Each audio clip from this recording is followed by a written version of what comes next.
Ma'lumki, O'zbekistonda barcha sohalarda islohotlar amalga oshirilmoqda. Sud huquq sohasi ham bu islohotlardan chetda qolmadi. Bilamizki, inson taqdiri, uning manfaatlari oliy qadriyat hisoblanadi. Shu boisdan sud ekspertiza muassasalari tomonidan o'tkazilayotgan har qanday tadqiqot natijasi yurtimiz fuqarolarining taqdiriga u yoki bu ma'noda daxldordir desak, mubolag'a bo'lmaydi.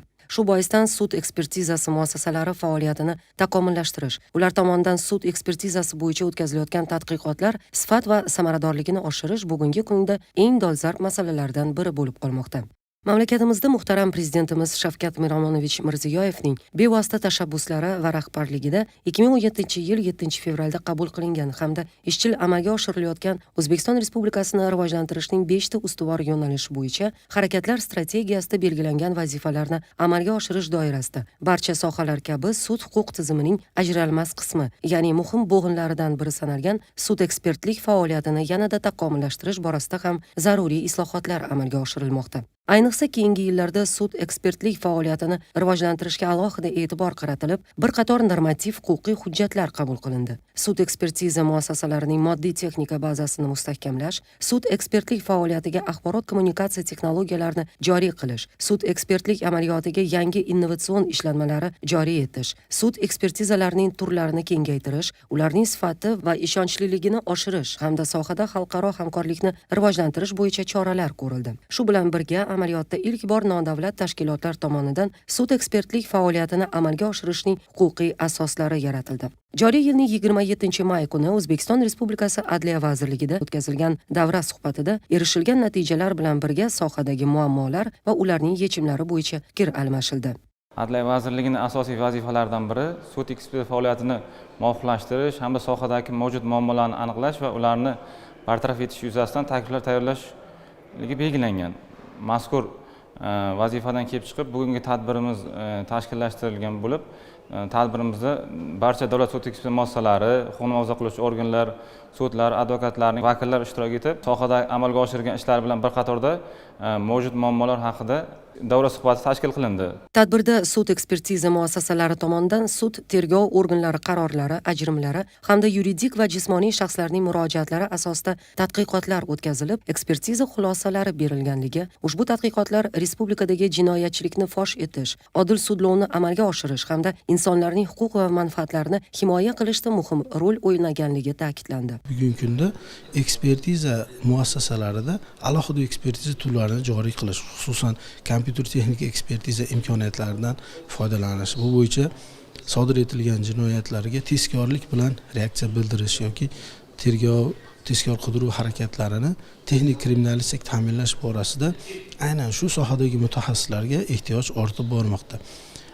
Shu va bunga o'xshagan boshqa sohalardagi ekspertiza imkoniyatlarini kengaytirish, bu boradagi mavjud muammolarni aniqlash, ichki ishlar ekspert kriminalistika bosh markazi, Hatice Sulaymonova nomidagi Respublika sud ekspertiza markazi, Sog'liqni saqlash vazirligi tizimidagi ekspertiza muassasalari, xususan mana ta'lim muassasalari ekspertiza o'tkazishga salohiyatli, bugungi kun talabiga javob bera oladigan, zamonaviy fikrlar oladigan, axborot kommunikatsiya texnologiyalarini amaliyotda yaxshi qo'llaydigan kadrlar tayyorlashga muhtojligi, umuman shu sohani rivojlantirish zarurati bugungi davra suhbatining asosiy mavzularidan biri desak, juda ham to'g'ri bo'ladi. Sud ekspertiza muassasalari nafaqat sud ekspertiza tadqiqotlarini amalga oshirish, balki yangi uslubiyotlar hamda yangi ekspertiza turlarini joriy etish bo'yicha keng ko'lamli ilmiy ishlarni amalga oshirganliklariga urg'u berilib, sud lingvistika ekspertizasi, sud kompyuter texnik ekspertizasi, sud avtomobil yo'llari ekspertizasi, sud elektrotexnika ekspertizasi,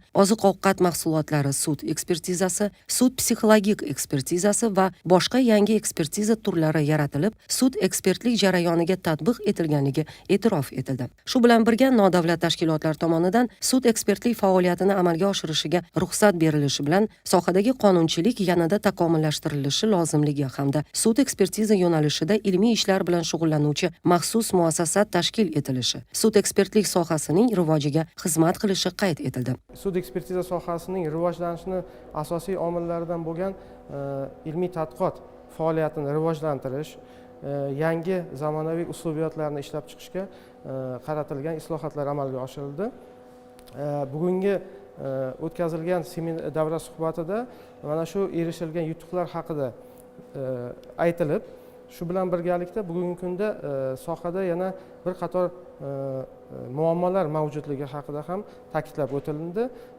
Birinchi navbatda bugungi kunda mana shu ilmiy faoliyatni, ilmiy tadqiqot faoliyatini amalga oshirish uchun ekspertlarni o'sha katta miqdordagi demak ish yuklamalari ularni o'sha samaradorligini oshirishga imkon bermayapti. Shuning uchun bu masalani yechimi barcha davlat sud ekspertiza muassasalari uchun xizmat qiladigan yagona ilmiy tadqiqot institutini tashkil qilish masalasi qo'yildi. Bundan tashqari, sud ekspertiza sohasiga axborot kommunikatsiya texnologiyalarini, tegishli axborot qidiruv tizimlarini joriy etish, ushbu tizimlarga sudlar va huquqni muhofaza qiluvchi organlarni integratsiya qilish natijasida sudlar, huquqni muhofaza qiluvchi organlar va sud ekspertiza muassasalarining o'zaro hujjat aylanishida hamda uning xavfsizligini ta'minlashda ijobiy natijalarga erishilishi, sud ekspertlarining ish jarayonini yengillashtirilishi, ortiqcha vaqt va qog'ozbozlikni oldi olinishi, pirovard natijada ekspert xodimlariga yanada ko'proq ekspertiza tadqiqotlarini olib borishiga hamda ilmiy ishlar bilan shug'ullanishiga imkon yaratilishi haqida to'xtalib o'tildi.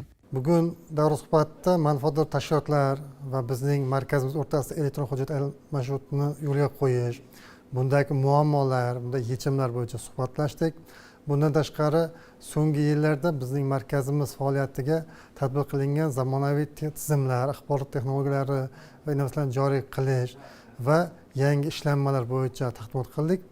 Ushbu taqdimotimizda veb-saytimizning yangi ko'rinishi, yangi axborot portali sudexpert.uz, bundan tashqari malaka oshirish markazimiz uchun onlayn ta'lim platformasi va shu yil ishga tushirganimiz yirik axborot tizimi sud ekspertiza hisobini yuritish tizimi bo'yicha taqdimot qildik va ancha suhbatlashildi. Aynan ushbu sud ekspert hisobini yuritish tizimi manfaatdor tashkilotlar bilan integratsiya qilinishi va elektron hujjat aylanishi yo'li qo'yilishi belgilab olingandi.